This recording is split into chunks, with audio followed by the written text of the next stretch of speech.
Hey everyone, you're listening to the official podcast of 4PlayerNetwork.com. Check us out at that address for everything you need to know about our community, monthly giveaways, and nightly live streams. You can even support us on Patreon at patreon.com/4Player.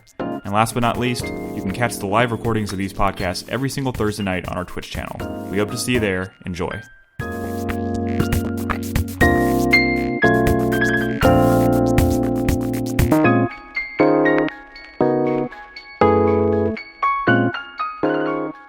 Hey everyone, welcome to 4Player Podcast. This is episode 680. My name is Nick Henderson, and joining me tonight is Brad Simons.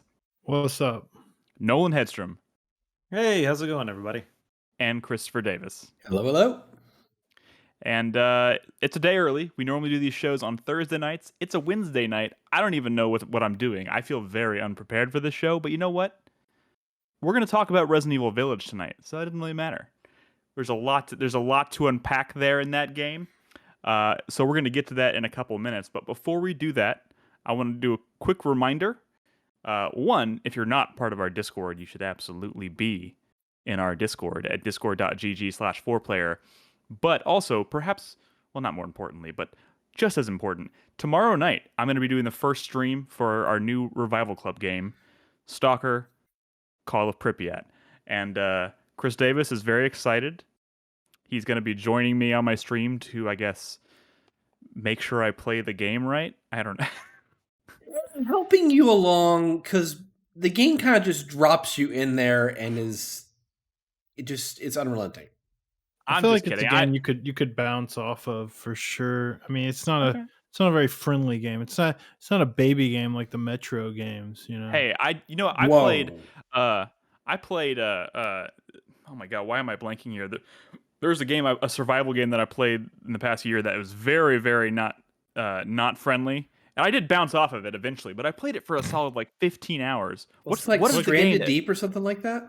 No. Like the weird the Plague game. Oh my god, why am I Pathologic 2. Oh, Pathologic 2. Oh. Sure. I played Pathologic 2 for 20 hours and felt like I made almost no progress, and I loved it, but I had to stop. I bounced off of it because, damn, that game is hard.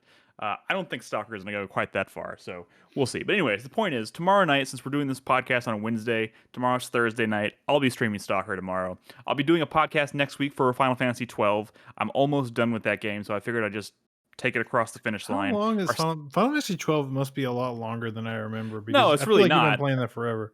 No, I mean it's the nature of all these Revival Club games. It's a game I'm playing kind of on the side. I'm trying to obviously keep up with all of the new stuff as well, and also Brad, according to How Long to Beat, the main story is 40 and a half hours. I am extra 61. I am at 40 hours right now on Final Fantasy 12, and it's just because I'm juggling so many other things. Yeah, that's why typically when we talk about doing the Revival Club, I always say it's going to be a month, 2 months, 3 months maybe, because obviously it's not the only thing I'm going to devote my time to. But interestingly enough, that was the Zodiac Age. The OG one, it says 61 hours to complete the game. That's you know what? I think there's fast forward. Yeah, that's it. Oh, there you go. That's probably why. And believe me, that I'm using that a lot. But anyways, we're going to do a Final Fantasy 12 podcast next week, talk a little bit about that game, its legacy, the Zodiac Age version, maybe how that game's legacy might impact the imminent release of Final Fantasy 16, which looks to be maybe taking some cues there from a tonal standpoint, maybe. I don't know. We'll talk all about that on next week's Revival Club podcast. But now, let's get into it. It is Resident Evil Village week, so I want to open with that. And 3 out of the 4 of us have been playing it. And I want to preface this conversation with... So Brad had a good idea, because we have a channel and Discord set up for this. We've been talking about it quite a bit. We've talked about the game a lot leading up to its release. And not to mention, we've been doing this for so long. We've had so many Resident Evil cycles, right?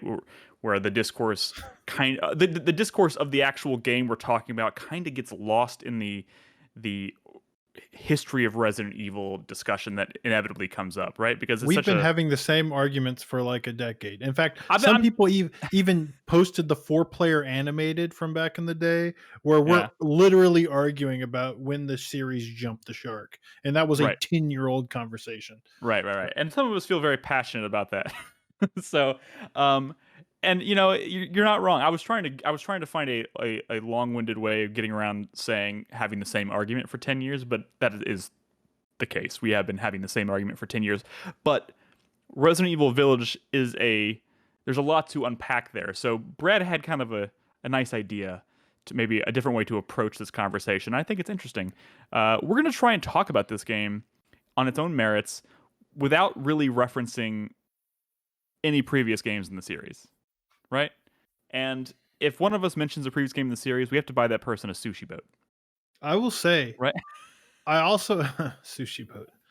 I will say, I think we should not talk about any other Resident Evil games unless, if you want to talk about how the story to Resident Evil 7 connects to this, that's fine. But I mean, that's literally the only connection we need to talk about. I think we should also not mention any other horror games, because that leads to arguments about, well, what is survival horror? This is actually survival. You know what I mean? It's just, it's bad. And we've had these conversations so many fucking times. So let's just talk about the game that we played. We are capable of talking about the game that we played. Yes. And I will also start coming into this game in particular over the past few weeks, it's been my sweat in my 4-player minute several times. I'm a big Resident Evil fan, and I've been looking forward to this a lot, but at the same time, I was also starting to get a little nervous about how this game was going to be structured, more or less, because they were being very coy about it. And from the get-go, when they announced this thing, it almost seemed to me like they were trying to imply something by calling it Village, and I was like, oh, maybe it's going to be more open, it's going to be maybe bigger, maybe a grander game than maybe it has been in the past. And I've played this game now from start to finish, and Brad, you're like what, like halfway through it at this point, maybe? I don't know, actually. I don't feel like I'm all that far, but I guess so I finished the second major boss area, I guess. Gotcha. Which wasn't as large as the first one, because it was more like a thing, a set piece thing. I had the same feeling when I was getting after that first area, because the game is structured kind of strangely in that, because it's broken up into several very identifiable areas that have their own like maps and boss fights and all this stuff, right? So like the first place you go, the first Lord you fight in this game is the one that's been all over the marketing, obviously, is Lady Dimitrescu. Big tall lady, 9 foot tall Amazonian woman. You know what I'm talking about? The most prominent part of the marketing campaign. Exactly. And you spend a lot of time in that place, in that castle. And then the second one is not quite as long, but still pretty good size. So I was very much like, how are people finishing this game? Like, how is this a 10-hour game? Because at the rate I was going, I was like at hour 6 or something, and I had barely finished the second area. But they keep they kind of get smaller, except for, I will say this. No, I mean, except for honestly, the last area I feel like might be the biggest. It's weird. It's just, it sets you up with a really big one, and then the two like areas you go kind of in the middle are considerably smaller than the bookends. The pacing is interesting, right? Because they have these different areas, and they're all I'm guessing they're all very different. At least the first and second were very different in terms of like what you do, and the links are very different. But the thing that I feel like I'm going to spend the most time in is kind of fully exploring the village area, which kind of serves as a hub, right, between the different areas. And that is specifically kind of when reviews for this game started hitting and I started reading some of them, I was still a little worried, because I was like, this does seem like it's maybe playing it a lot safer than I was expecting. But I finally got into it, and the hub area that you do spend a lot of time in the hub area, kind of exploring, and it's not a quote unquote open world game per se, but it is a large open environment that is well structured, and there's lots of stuff to find, and it is fun to explore. And I think at the end of the day, I think that's all that really matters. So consider for those it of you who is are unique. It does feel unique. Again, to the series, we're not talking about the series, but I'll say this: like the village is an open space that expands. It's not like you're moving from one part of the village and you come back to the village and it's a different part of the village. You're kind of like that you're village is kind returning of to that getting space. bigger as you're getting more tools and keys and stuff. It's almost like kind of Metroidy, right? It Which hits Metroid-like, Metroid, you yeah. might not think of it as an open world game, but I mean, Metroid is kind of a game where you can go. It is a single space that you can kind of keep going, but you backtrack a lot in, right? And you unlock more of, and it's like one of those. Yeah. And it is even though I would consider it a pretty small world compared, but maybe by today's like modern gaming standards or whatever, it's still densely packed and like fun to explore. And there's only a few instances I found where it's like they completely bar you from getting into a particular area and that's usually because of story reasons. Like they don't want you going into this part of the village until certain things have happened in the story, which I guess, it makes sense. But by the end of it, you're just kind of like going back. Like at the end, I was like, well, I kind of know I'm about to head into the end game, so I'm going to just kind of complete the map. And the map, which is kind of a carryover from the last game, uh, and the remakes too, is just like, where they have like they have the map you can look at, and then the rooms are red if there's something in the room that you haven't yet found, and then if you find it, when you found everything, it turns blue. It makes it very easy to kind of like know, all right, I am done here. I'm moving on to the next thing. You say that, but Brad has a huge rant about that. I have a rant here. Go for it. I have a rant here. You all might not be prepared for it. You hate but that. I've come to realize after playing, I guess, half of this game, I think the red and blue map system sucks. I don't like it. And I have like 18 reasons why, but I'll cut it down to a few. I want every fucking reason. So at first, it's like, number 18 right now. At first, it's nice to know, like, oh, I know I'm done with this room, right? I have issues with that.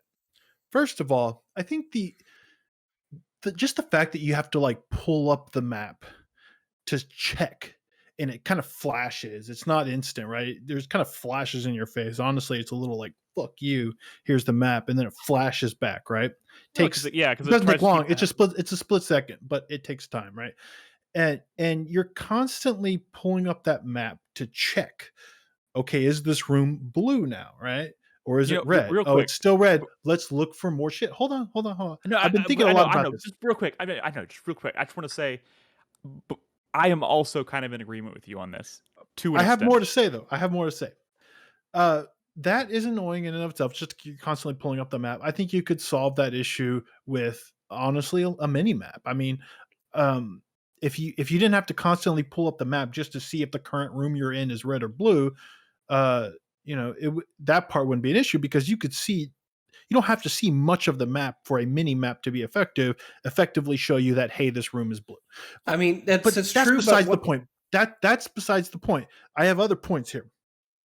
Two is, I don't like the fact that when the room is red, I can't move on. I have to turn this fucking room blue. And there are times where it's like, I can't find the item, and I'm not playing Resident Evil. I'm looking for little glowing pixels on this fucking ceiling because I can't move on until it's blue. There was something nice about knowing, like, okay, I thoroughly checked this room. Nothing's gonna fucking tell me I thoroughly checked it, but I feel like I did. I'm ready to move on. That's how it is in most games. But in this game, and maybe that last one, it's the red and blue system, or I don't know when they started it, but that, again, it doesn't matter. In this game, I think the remake 2 is when they started it. It gives me the feeling that I can't move on, and I spend more time in a room than I normally would, because I have to fucking find this. You know how people are saying this game's like fucking 10 hours. I bet this game is more or less the same length for everybody who fucking plays it, because I bet everybody who plays it goes into a room, sees that it's red, spends the same amount of time until they find that final little shiny on the fucking ceiling, turns it blue, and moves on.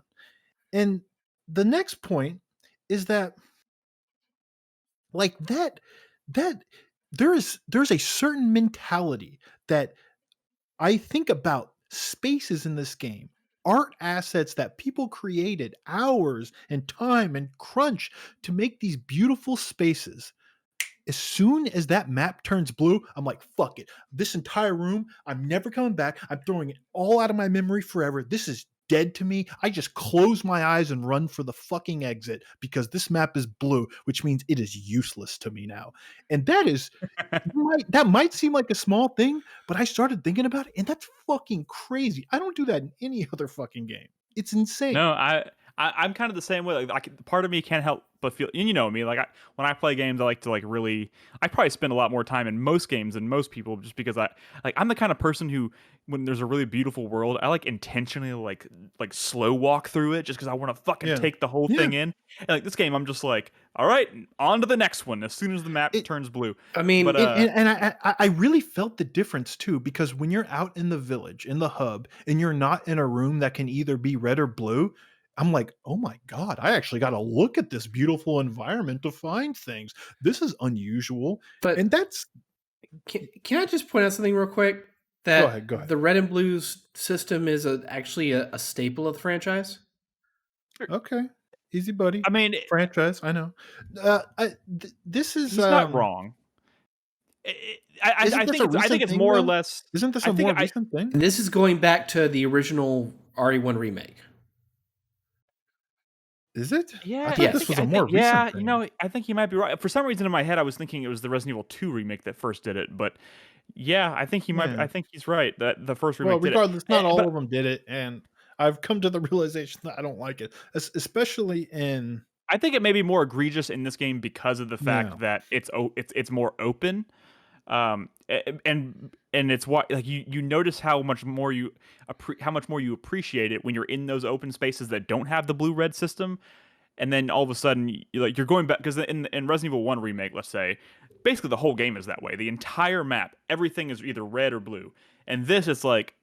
You're wandering a big open village. There's like shacks and cabins and all kinds of shit, but like only those little interior spaces are red and blue. So when you're not exploring external environments and you're not relying on the red and blue system, I think you just notice more how much more you're enjoying it, maybe. So that when you go into an interior space, it's like, well, fuck, back to this, system that. Yeah, I mean, I'm just saying.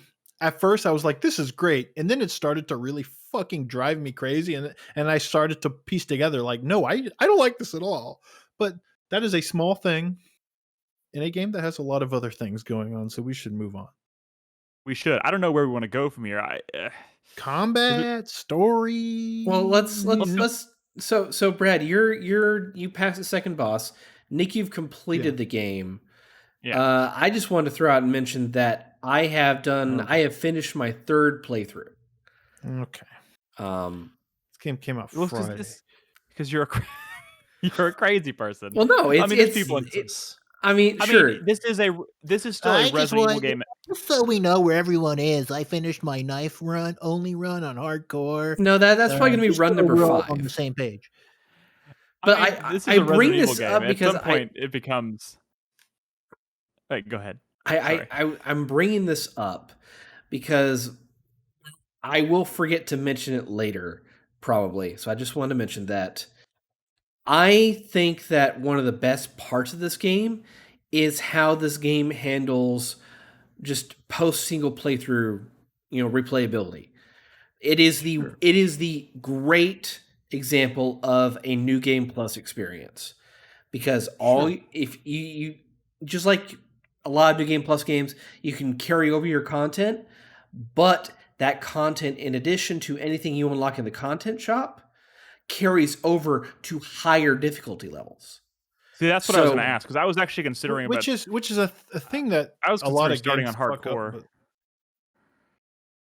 I mean, I my first run was on standard. I did hardcore next, and then I did Village of Shadows yesterday. And I honestly don't think I could have done Village of Shadows without that new game plus content, That shit's hard, man. I Sure, don't doubt but it. you understand it's a mistake, right? Like when a new game plus doesn't let you unlock the next difficulty or take your stuff into the next difficulty, most games don't fuck that up. Maybe this series has in the past, but like they should never fuck that stuff up. You know, the whole like bring your new shit into the harder difficulty. It should always be like that. Which is And why I it's found it not so this. strange. It's not unique either. I mean, other games have definitely don't fuck that part up, but I mean, some do, and maybe this series has done it in the past. But I was a little I mean, surprised when everybody started the conversation with like last Friday. I was like, okay, the game's out. Who's starting on hardcore? Which some people do. I was like, I don't want my first experience with this game to be potentially frustrating. well, so okay, well, potentially frustrating. That I was wondering that myself because I was trying to figure out if I'm probably only going to do a single playthrough at least right now, right? I might play it again, down the line if I like it, but most games I don't end up replaying. Um, Although Resident Evil is good with New Game Plus traditionally. Um, so I was like, well, how hard is hardcore? Because I kind of want the game to push back a little, right? The upgrade system is here now, so there's a whole like economy, so I want to feel like I need to upgrade my weapons to succeed. And I found out that a lot of people were playing on normal, and I think a lot of people were playing on normal because they had the mindset of like, oh, on New Game Plus, I'll go up to hardcore, which Me. obviously wasn't me. And I started thinking, well, I'm worried that normal's going to be too easy. And people were saying, well, I was running out of bullets a lot, right? But like, I don't think you actually were. I think when people were saying that, they're saying, I was running low on bullets, but you probably still had a lot of materials to make more, which means I feel like they do the ammo crafting system to make it look like you don't actually have as much ammo as you actually do. Because if there was a counter that showed you had, 200 handgun bullets, then it gets a little lame, right? But if it shows you have 50 handgun bullets and a bunch of gunpowder, then it's not as bad, right? Yeah, So and but how many I do times want were to. y'all actually like, I have no bullets and I have no materials to make more bullets? In my first Not a playthrough, ton. I had it happen a couple times to me, but that's because I was exploring every fucking thing and finding every I enemy. mean, here's the thing. I was taking kind of the same approach, and there is a bit of a learning curve with this game, just because obviously this is the second game in the series that's done first person, right? It's also the first game that's done that, that's been kind of more action heavy, right? This is a more action oriented game. It's so you're spending a lot more time in combat. So like that first go round, I was running out of ammo more frequently because I was just not quite used to the feel of the game quite yet, and I wasn't quite sure how to handle certain enemies, so I was wasting a lot of ammo.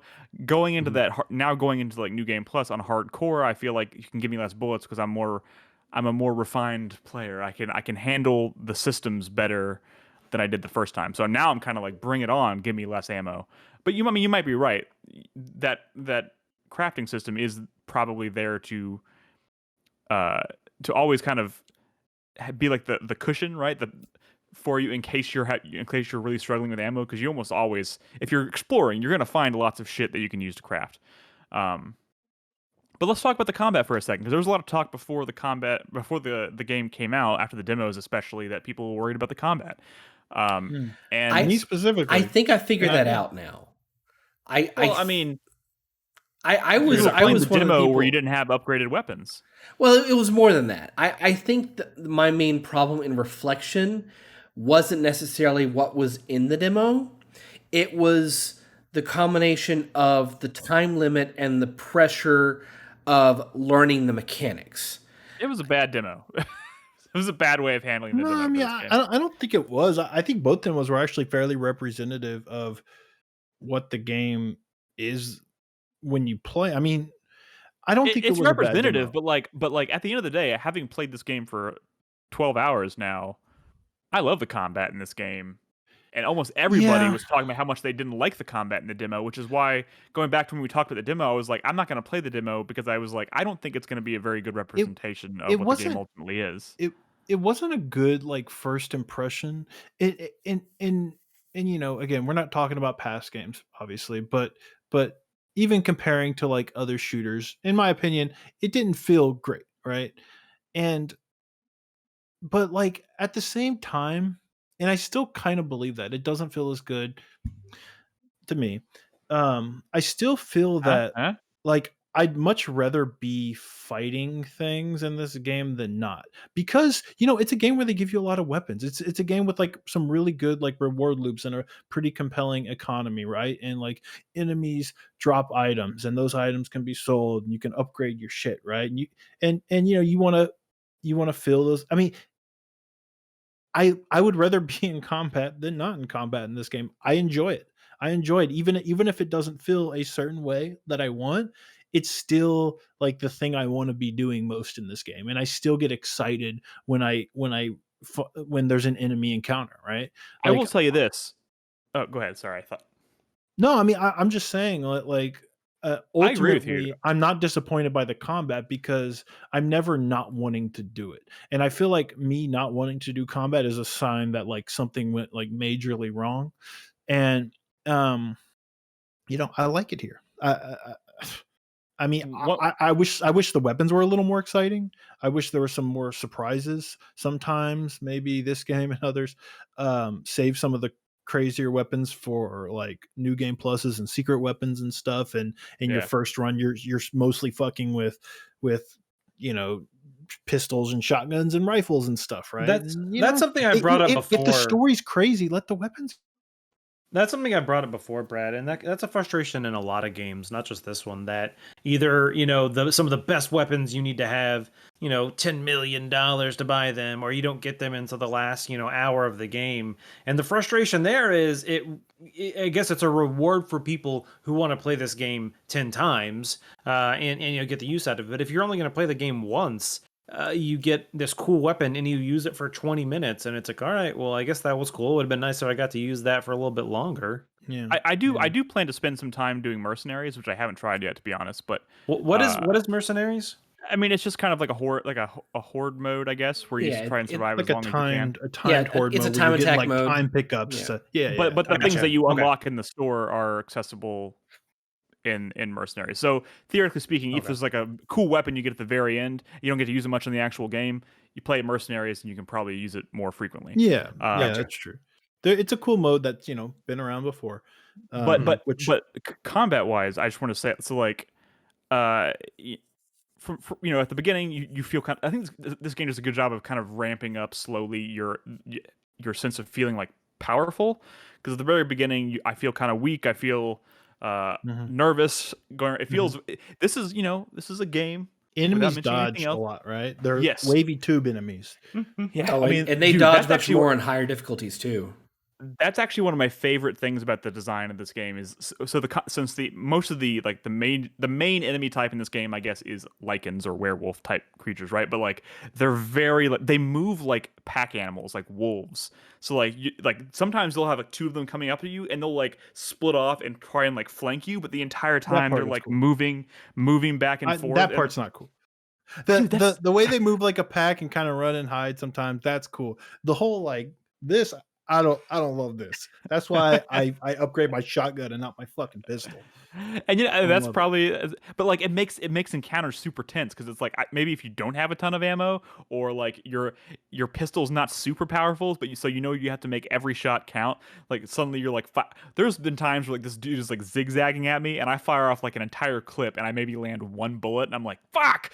I And miss more shots in this game than I do like any other fucking shooter. Like it's dude, crazy. And it's dude, I not was even when watching. you're shooting at enemies. I was watching your stream last night, and you were like, "Fuck this! Why am I attacking these chickens with a knife?" And you proceed to fire 3 shots and miss all 3 shots at those chickens. The chickens are the hardest fucking thing to hit in this game. It drives me crazy. So I did There the same must thing be as like Brad. very, very, very tight hitboxes on these fucking enemies. It's crazy. And chickens. Like if you shoot them in the hair, you're fucking missing, man. If you shoot them between the fucking earlobe, you're missing. A lot of games like the hitbox is a little bit larger than the visual like model, right? So Yeah. where if you're like fucking Monster Hunter, we played that recently, right? Like it's not as tight as it looks, right? Here it's like fucking tight, tight And as hell. And I think that's a very intentional decision because that is part of what makes it tense and scary, because like this game is, a lot of it takes place in the daylight. It's not it's not necessarily what you typically think of when you think of like a horror game necessarily, but like it maintains this sense of tension and horror because you have to make every shot count in a lot of cases, and when it doesn't, man, Sure. it's tense. It'd be nice if I had a laser that actually showed me a dot that when it was on the enemy. And also, as you grow in the game with your weapons, like they ramp up the enemy challenge as well. I think like they introduce like the new types of enemies. They introduce the mini bosses and things like that. At probably the right time. About the enemy? How do you feel about enemy variety in this game? Because it's been good in others. It's been not great in others, but in this one, what do you think? I wish there was a little bit more. I think but at this point, I mean, if we have to do a comparison to 7, we're not doing comparisons. We're not comparisons. But, well, 7's fair because 7 is the immediate predecessor of this game, I think, and specifically a gripe of that game, which led to the development of this game, was enemy variety, and the enemy variety in this is much better. It may not be the biggest catalog of enemies in the series, but it's still very good. And there are some surprises that come later in the game, enemy wise, that I think are you're going to appreciate. Hey, you want to say something? How do y'all feel about this? This is what you see a lot in the game. The guard, which will block almost any damage, including from like swords and shit. Yeah. Really? Okay. So you love it apparently, but what I'm saying is, okay. So one, it covers up a lot of your screen. Yes. When you do it, I find myself getting very disoriented, especially if I'm like indoors, in like if I'm indoors and I start blocking because it covers up the whole fucking screen. It's easy to get really turned around and not even kind of lose the enemies. I wish. But isn't that kind of the point? Like they want to disorient you. Like we can maybe. I mean, there should be there should be a cost to having this guard that protects you from a lot of damage, and I think that cost is visibility. You do have to upgrade that to like at the beginning. You're blocking. You're still taking lots of damage. Like that block gets stronger over time. True. Do y'all ever do the block and shoot? So if you hold down block and pull the trigger, you can shoot while you're blocking. Oh, I didn't know that.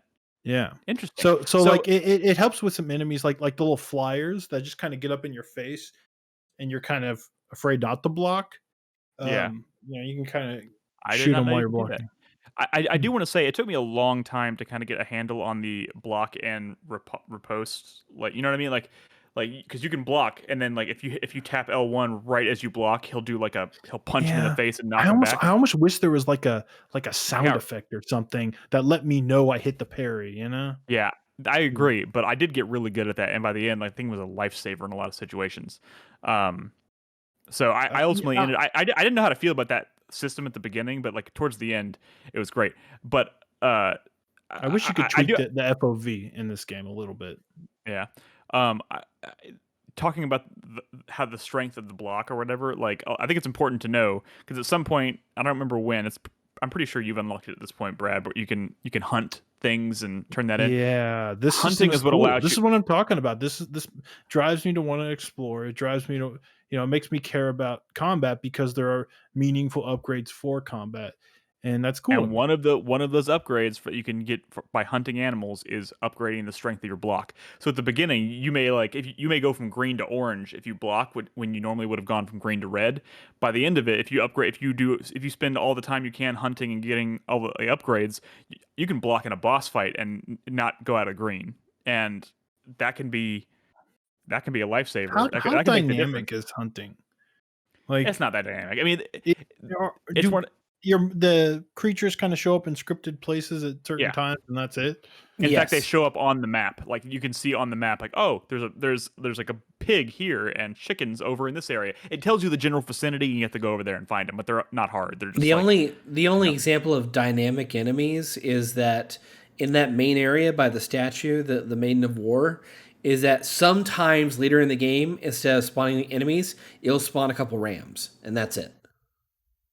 Black Rams? Phillips, as I like to call them. Oh yeah, like that's the first time I saw one of those. It really creeped me out, right? Because the devil and everything. Yep. But yeah. Hey, let's talk for a second about. I mean, I don't want to go. This is not spoiler territory, but I do want to talk about like The what. bonkers ass story. I mean, I don't want to talk story specific because I don't want to. I don't want to get. I don't want to get into No, that not conversation, that argument we not always have. But specifics. I just mean kind of y'all both finished it. I'm kind of curious what y'all thought of it overall, tone wise, story wise, whatever. I was honestly, and I don't take this the wrong way, and a lot of people don't read into what I'm about to say because I am a weird duck when it comes to Resident Evil. I was in love with this game from even from a storytelling standpoint until about the last hour. And then I finished it, and honestly, I felt a little deflated. But at the end of the day, I still think this game is incredible, and I'm super happy wacky, with it, dude. It's wacky. It, I'm very but, curious how the you would story be is going proud to of me. explain Magneto. You would be proud of me, Brad, because the things that you probably assume is where I'm jumping ship and going to oh my god, this is too much. There is a balls to the walls bonkers boss fight at the end of this game. Not the final boss, but one of the last major fights you do, I guess. And I was still on board. I was still on board in that fight because I was like, this is cool and it is crazy and I'm in it. It's not a bad fight at all. And then after that, I was like, oh my god. It's we're going into volcano crashing territory here. For me. Whoa. Okay, first of all, you're not allowed to say that. You're not allowed to mention that. Second of all, that's an in joke on our podcast. A little volcano crashy from the start. This story is bonkers. It is. In a good and you know way, what? in my opinion. I'm coming to terms. I'm coming to terms with it. I am coming to terms with it. Can I give it just a very, very small anecdote related to Resident Evil 7? Sure. Because okay. It's 7. And this is mostly okay. It's just because so I played that game, right? And the reason I was I was kind of in love with it at first, just from a approach to it, was I was like, this is super. It's slower paced. It feels like a fucking horror game through and through. And then kind of in the last 20 minutes, it goes fucking wild, crazy Resident Evil wild, right? And at the end, I remember feeling deflated again, being like, "Oh my god, it took a really hard left turn." But after about after a year of reflecting on that, I kind of appreciate it more for that because it goes from feeling kind of not very Resident Evil-y to being oh, this is definitely Resident Evil in the last 30 minutes or whatever. And over time, it grew on me. And this game does kind of the same thing. So I feel like in a year, I'm going to look back at this and be like, yeah, okay, it's cool. And this admittedly does some cool shit in the end. It's just some of it's cartoonishly. Snow, werewolves, vampiresses. That shit's cool. Oh, don't forget the mermen. Or witches and stuff. You know what I noticed? And this game, this little trilogy, I guess. I don't know if you want to call it a trilogy yet, because we don't know if 9 is in fact going to be part of this whole thing, I guess. Oh, it's got to be. But it seems to me like they do it in 3s, right? So it's they're kind of reinvent and they do a totally different approach every 3 games. So this seems kind of this would be the equivalent of Resident Evil 5, and in a lot of ways it is kind of that. It's a kind of an unexpected setting for the series. First in 5 it was Africa. Now it's this snowy mountaintop village. We should have come up with the safe word. Okay, right. Sorry, I'm just trying to make an analog there. I'm just saying. This seems to be following a very similar trajectory to that, 4, 5, and 6, which is cool. But now I'm a little worried about 9 because 6 is where that one went off the rails. So I don't know, but I really like how each of these games feel so different and distinct, and even this is a totally different approach than the last game. So I'm into it. I dig it. Do you think this game will get VR in the future? I think, yeah, I don't see any reason why not. I feel like they're probably waiting PSVR 2, maybe. Yeah, I would be shocked if there's not a PSVR 2 update to this game. I feel without VR, I want third person back. I do.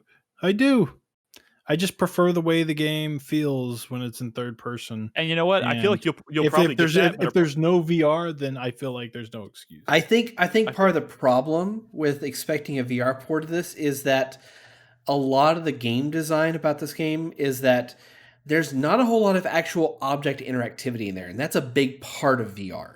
Like But it was, but you can't knock over plates, you can't shoot a lot of vases, you can't knock over chairs. There's not a whole lot that you can actually interact with, You know, and they would have to Seven add wasn't that either. specifically in VR for. game.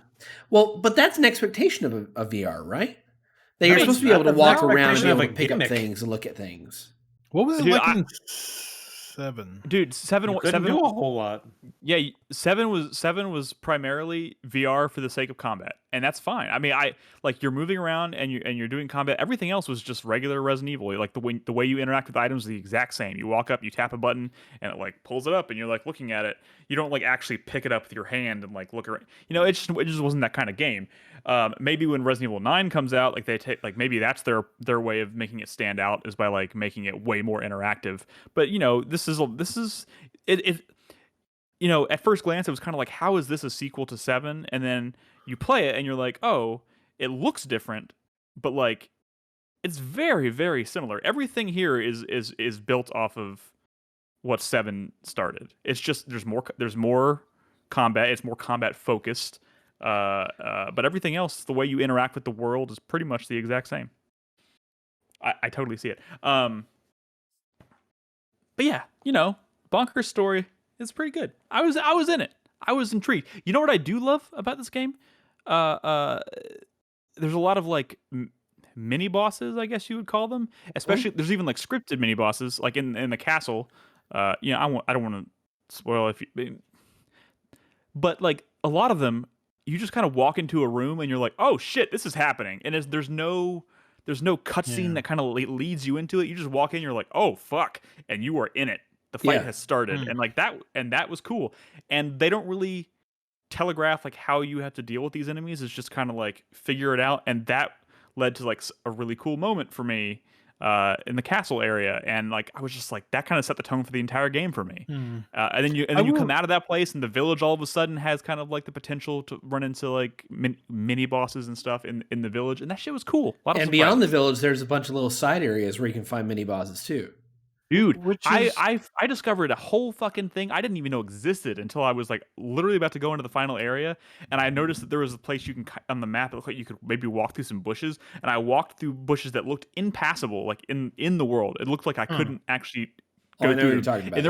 And there was like a whole fucking like warehouse, and I was like, "What the shit is this?" And that was pretty easy cool. to miss if you're looking at the map? I almost missed it.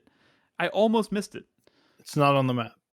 It's not. I mean, on the it map. is on the map, but you have to discover it. So you have to you have to go up that path, and then it will appear.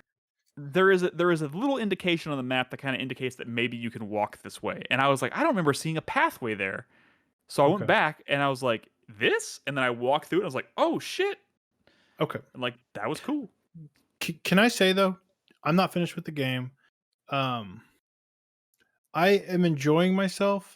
I am not blown away by this game yet, and I hope that it gets better. I hear that people like the second half of the game. The castle and the character within the castle, through the marketing campaign, which, it's not, I don't want to get into spoilers, but obviously they kind of struck gold with a certain character, right? And they started kind of leaning into that, right? Because everyone was talking about it, and they kind of build up this.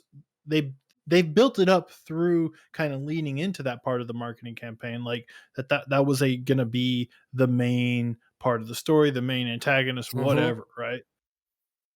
It's not really, for at least from what I've seen. I don't know, and that was a little disappointing. Not just that, but I feel like the whole area was disappointing. Maybe because it was a little too brief, and I'm so used to that fucking rhythm of like, and again, the red blue kind of like plays into it, right? My whole feelings on like cleared it as rooms are turning from red to blue, and you can almost kind of chart a path through that little area. And by the time it was done, I was just kind of like, well, I've had this kind of area in other games in the series before, and they were just better than this. It looks really nice. The setting was really nice, but I was surprised that it didn't stick with me as much. I mean, everyone at this point, everyone knows that Lady D is a Mr. X style, like follow you around, right? Right. Like, I don't think that.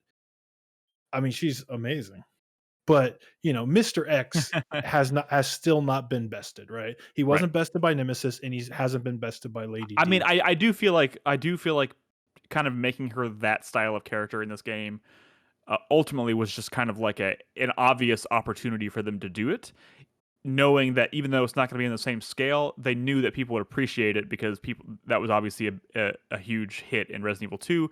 And Yeah. it's kind of like we can either not do it and disappoint people completely, or we can do it even if it's kind of a small portion of the game and have people like, oh, that was a really cool thing. And Yeah. when you think It about it, came you out think about feeling that, like a little cheap version of it, though. You know what I mean? it does. I mean, it does, but like it's still effective, and Yeah. she's particularly cool just to kind of like Mr. X was intimidating and shit, but like like opening up a door and then and seeing her like right there, and then watching her like bend and go underneath like the door frame It's cool. is super. Cool. It's super cool. Yeah, I mean, Mr. X is an emotionless beast, whereas she just gets progressively angrier and angrier at you. So you feel that tension. She talks to you, and someone had mentioned in chat about like secret scenes and stuff, and there are a few hidden like interactions you can kind of come across. One involves like you can kind of spy on her having a conversation with her daughters and stuff, and like I stumbled across that. Yeah, and like I stumbled across that, and then if I remember correctly, like one of the sisters like appeared behind me, and I like freaked out, and I just like ran, and I just missed half the scene. But like they do some really cool stuff in this game. There's a lot of but like that's kind of what makes it exciting. So at the end of the day, like I was kind of worried about this going into it, and ultimately it ended up being a very enjoyable experience. In fact, I'm probably going to play it again. Yeah, on hardcore. I mean, as far as the game mechanics go, like I would say probably the least impressive part of this game is the fact that there is no consistent like through the game level of gameplay consistency. Because like that first area, the castle with Lady D is its own flavor, and then each subsequent area, each boss area, it's its own flavor. Is its own flavor. It's its own thing, completely different each time. Isn't that good though? Isn't that cool? I think it depends on how you look at it. Kind of unifying. Yeah. The hub is that through line, I think, because all of those areas are distinct and different, and that's what makes them exciting. That second area in particular, I appreciated that second area was very different. I don't think it clicked with me as much as it did with other people. I like the core loop of a Resident Evil game, and it was sort of taken away there, and it started to feel like other stuff, which is fine. But I appreciated that it was different. Kind of like how I know y'all really like the birthday stuff from 7. Like that to me, I didn't really care about that, but this kind of reminded me of that. Like, oh, this is something different. I know people are gonna really like this. That's cool, and it was kind of creepy. So yeah, I mean, a lot of I'm people enjoying it, but I feel like it's hard to talk about a Resident Evil game, especially when there's so much variety like there is in this one and others, until I'm kind of done with it and think about it for a little bit. So I'll have it wrapped up by next week, I'm sure. So and the other thing I would say that I was more hopeful for was they would be leaning more into the village aspect of the game, where in this game the village is just kind of like your central hub area for going to these different sectors of the world to meet bosses and get items and progress. I wish there was more to the actual village aspect, where maybe there were civilians that were more in there that you were maybe protecting or you were rescuing, things like that. And I do think Chris Davis is like dangerously close to kind of touching on what I was like that's kind of what I was hoping they were going to get more crazy about in this game. And that's where I was hoping it was going to feel more ambitious, is that they were going to do something truly unique to make this game stand out. And I don't think it ultimately ends up doing that, but it also ultimately ends up feeling like a pretty great Resident Evil game. Well, it absolutely is. It felt so Resident Evil, right? It didn't feel like Evil Within 2 Town, right? Which is maybe what Nick wanted. But like it felt Resident Evil, and it felt like good Resident Evil, right? And I will say this, and we're gonna move on. We're gonna talk about Minish Cap in a second. Okay. But And I know we're not making comparisons here, but we'll close with this, I guess. Because going into this, I was thinking like, oh, Village, and I was like watching trailers and stuff, and I obviously, as a lot of people probably did, immediately thought of that like opening sequence in Resident Evil 4, right? And I remember thinking like, oh god, what if this game ends up being kind of like another one of the situations where it's a fake out, and you spend like the first, couple hours in the village, and then you never come back to it, and then it just feels forget. Because that's how I felt. I felt very disappointed in 4 by the fact that like you kind of never really go back to that village in a meaningful way. Tippy toe. I know, and that's why I want to close like this. Tippy toe, like, Nick. To those people, I say, if you walked away from 4 wanting more of like that village vibe that you had at the beginning, this is that game. This whole game kind of embraces that. Okay, that tone, so you're saying vibe. if you're disappointed in Resident Evil 4, the best game in the fucking series, to play this one? Hey, yeah. You mean? Well, at least we ended this conversation knowing Nick is a dumbass. No, it's funny. I had a moment. I thought of Nolan because somebody on Twitter. No. This is Resident Evil Village related. So somebody was like, everybody's playing Resident Evil Village, but Call of Duty Warzone players play it like this, and it was like a GIF, and it was someone just like rolling through the village, like taking out werewolves and shit. But they were moving. They're doing like bunny hops around corners and constantly like aiming down the sights every time they go around a corner, aiming down their sights or whatever. Yeah, like very much like a pro Call of Duty player. Yeah, I couldn't help but think, I was like, is this how Nolan's gonna play now? No, I'm curious, dude. I don't even play Call of Duty like that. You play it better. Okay. No, worse. No. Also, okay, Remake 1 is the best Resident Evil. I'm sorry, but that's the honest truth. I do agree with that. But let's 4 is far better. No, it's not. Anybody else want to get that out of their system? Anybody else? I can close with a blasphemous statement. I'm just kidding. Let's shift gears. Let's talk Nolan. You've been on a kick of playing some revisiting some older stuff. And a few was it, maybe it's probably this point a couple months ago, you surprised us with you had played Legend of Zelda. What was it? Oracle of Seasons and Ages. Back Ages. So now you've played Minish Cap. Yeah. So not too long after I finished Seasons and Ages, I did start playing Minish Cap. I didn't get very far into the game. It's a delight. Look at this. Oh yeah. So other things happened, but yeah, I finally picked it back up. Like I said, I'm not. It's not that I'm not playing newer games. It's just more so I've kind of like, I have so many older games. Zelda is a series. Mm-hmm. Is this a Capcom? Did Capcom publish this? Yeah. Capcom developed. Nintendo. I did not. I did not know that. Yeah. They also developed the Oracle games. Yep. I had no idea. And so, kind of continuing my run through of, I don't know if I'm going to play a majority of Zelda games, but I'm at least going to play the ones that I never played before. I'm not fucking playing the CDI games or like the original 2, because not that they're bad, but they're kind of are. But starting with like the Oracle games, I'm not going to play Link to the Past because I played that game like 15 times. I love it. But I'm trying to focus on these ones. I might play Wind Waker because I've only played that game once. You're gonna play the Wii U? Probably, yeah. But anyway, so Minish Cap is what I'm on now. I've never played Minish Cap. This was originally what, Game Boy? Was this Game Boy Advance? Advanced, yes. So playing Minish Cap for the first time. If you don't know, the shtick of this game is you have a cap. That is also like a bird kind of type thing. I don't know. He talks at you, but anyway, you can get small. There are rocks, I guess, kind of in the world, and that when you kind of interact with them, you shrink down to like tiny size.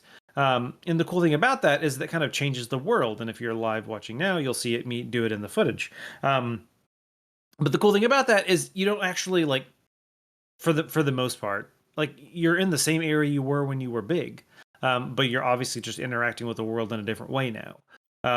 And so you will encounter new areas where just like Tiny Link can. But you can see right there, if you're watching, I fell into like this tiny little hole for regular Link, but for Tiny Link, I took damage because it was such a big hole. In this case, I'm encountering rain for the first time as little Link, and so raindrops and it can becomes hurt you. dangerous. Yeah. Exactly. So yeah, I have been having fun so far playing this game. I've only done, I think, one major dungeon, like one of the dungeons. I'm on my way to the next one, I guess. It's Zelda through and through. There have been so far some really great puzzles. I'm at a puzzle right now, and it takes me a kind of a minute to figure out what's going on. I can't remember. Mhm. I played a portion of this. I never finished it.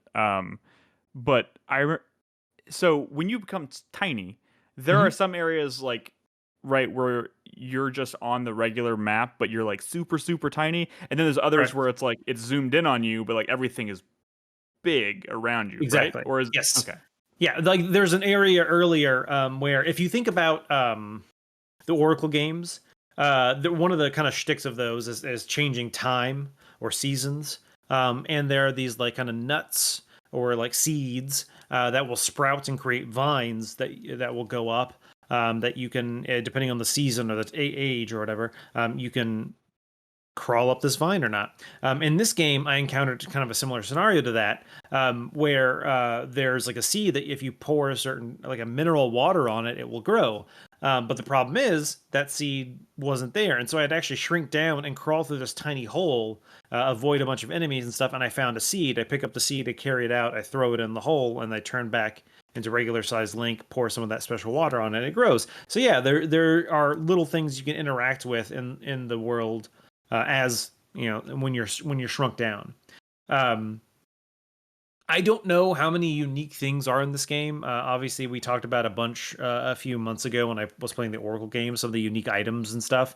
So far, the only like unique item I have in this game is this like I don't remember what the item is Gust jar? called. Yeah, thank you. The Gust jar, where you can like use it to like suck up things. So like the first dungeon you're in, there's a bunch of spider webs, and you can use the Gust jar to suck them off the wall to either like progress or whatever. But the cool thing is you can also use it to interact with enemies. And you saw me doing one earlier where there was an enemy that has like a metal mask on or like a stone mask or something. And normally you have to hit them from behind, but with the Gust jar, you can suck that mask off them and then hit them. And you also use it for exploration. If you're watching the footage, you saw me. There are these like stretchy mushrooms where you suck with the Gust jar, and then the mushroom, when it releases the tension, it flings you across an area or something like that. I feel like there's enemy and boss stuff too that uses it in pretty cool ways, I think. But so the first boss that you fight, it wasn't super unique. It's like the little like jelly guys, the little goo. I don't remember what they're called. They have names. Yeah, they all have names. Yeah, the choo-choos. Yeah, thank you. And so essentially, what you do is, I guess, when you're using the suck from the Gust jar on them, for some reason it like inflates them, and they try and smash you, and then when they smash you, as long as you avoid it, you can do damage to them. So it wasn't super unique. But like I said, I've only done the first dungeon so far. Like most Zelda games, they generally don't exactly have the best dungeon first. So I'm sure I'll probably be encountering some more unique you get these stuff. cool like digging mitts that I remember were pretty cool. Interesting. But like I said, I'm definitely, this is the next Zelda game I'm on right now. I'm going to continue playing it. I've been having fun with it so far. Someone earlier in chat, where did I see that? I saw someone mention the music. Fatal Frame mentioned the soundtrack. Yeah, so far, like any Zelda game, it has a great soundtrack. I've been enjoying that as well. At this point, it would be shocking if it didn't have a good sound. Has a Zelda game ever had a bad soundtrack? Maybe the one on the CDI. Probably Majora's Mask. Hey, Majora's Mask music was fine. Majora's Mask is arguably maybe one of the best parts of that game. I remember the final boss being like kind of a pain in the dick. He was kind of tough. Oh, really? Yeah.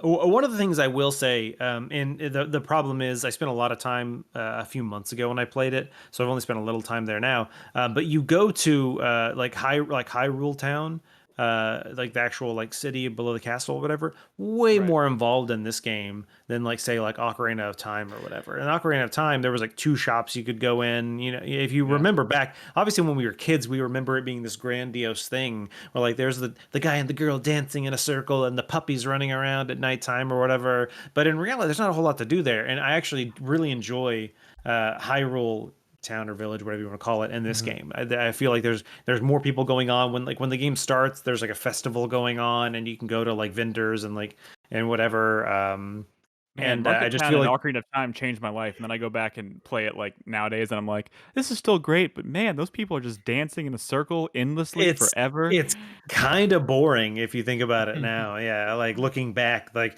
man, same thing with all those old games. And obviously, we played them when we were younger, so it didn't matter that they were simple in our minds. They were like just grandiose and crazy. But yeah, like I said, I've really been enjoying this one a lot.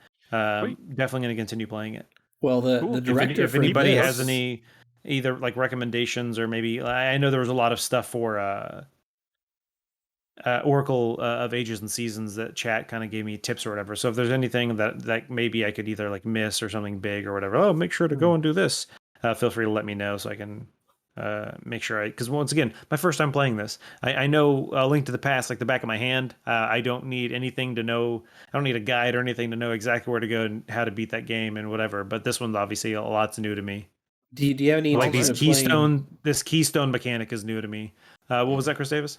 I was going to ask, do you have any intention of playing Four Swords? Oh, So Four the Swords problem with Four Adventures. Swords is can you play that solo? You can. Four You Swords can? Yes. Adventures you can play Do solo. you want to play it solo? Is the question. It's a cool game, even It is. solo, I think. Okay, But you could well also then, play with Bernadette, I think. But you'd have to So, have 2 GBAs yeah, if you play that's the multiplayer. problem. Exactly, is that's the only problem? Is the whole 2 GBA thing. I don't know what I'm gonna do yet to answer you there. I'm not saying Bernadette doesn't enjoy playing games with me. I mean, we played. It Takes Two, and that's a It commitment. Takes Two. Yeah, together, and we've played other games in the past. We honestly, this past week, we were playing some Overcooked together. And but I don't know if a Zelda game is going to be her cup of tea. Sure. We'll I will see. say Four Swords Adventures feels like more of a legitimate Zelda experience than the Triforce Heroes game that we played, Yeah. which was Yeah. We're fun. having but, fun you with know. that one though. Yeah. Okay. Yeah. And the director for Minish Cap also was the director for Breath of the Wild. Really? Interesting. Yes.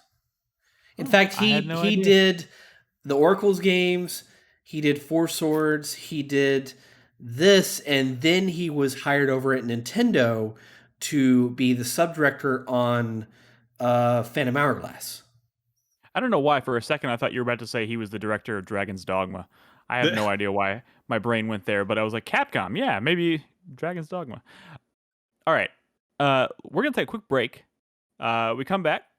I don't think we have any more games related to cover. A lot of us been just playing Resident Evil Village. So we'll answer some questions from our supporters on Patreon and Twitch, and we'll wrap up with the 4-player minute, if that sounds good to y'all. But yeah, we will be back in just a minute.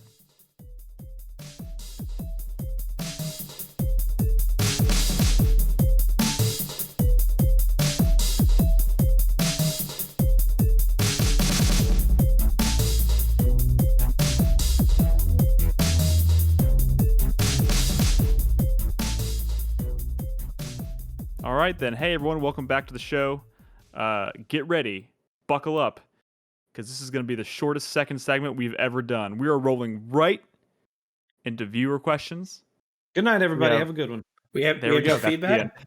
That's the end. No feed. Dude, I'm going to be honest. I dropped the ball last week. I didn't even post the show on the website until yesterday at about 5 p.m. So, actually 6 p.m. It was live. Like the show itself was live on all the podcast streaming services, all that good stuff. It just wasn't on the website for people to leave feedback until yesterday at 6 p.m. So that is my fault.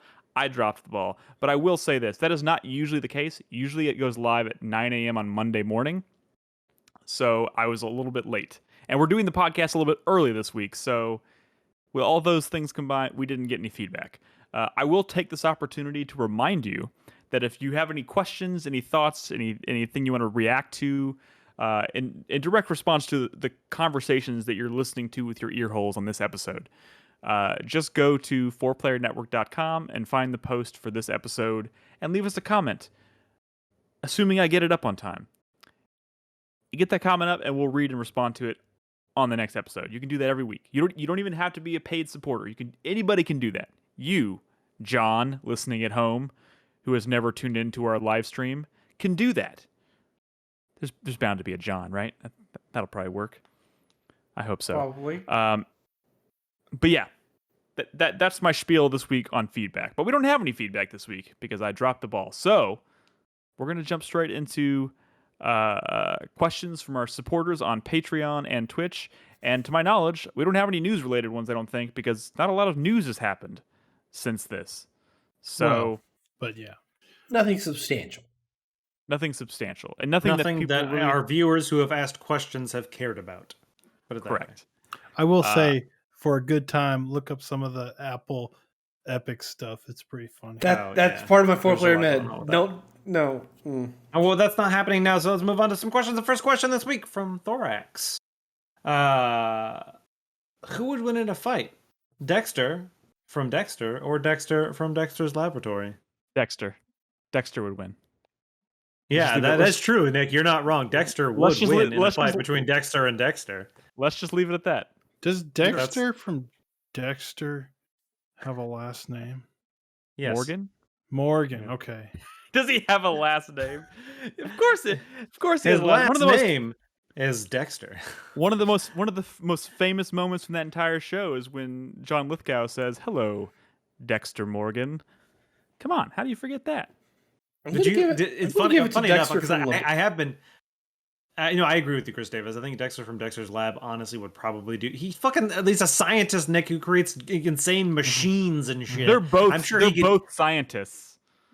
But here's the thing. To my knowledge, Dexter from Dexter, his insane stuff is the fact that he has some really strong horse tranquilizer and a code. Whereas Dexter from Dexter's Lab literally creates giant machines and inventions that could probably explode the world. He creates fucking I'm sure time he could easily machines, take he on fights one guy. Cthulhu monsters. Like, come on, man. What's up, Brad? Has Lab Dexter ever killed someone and gotten away with it?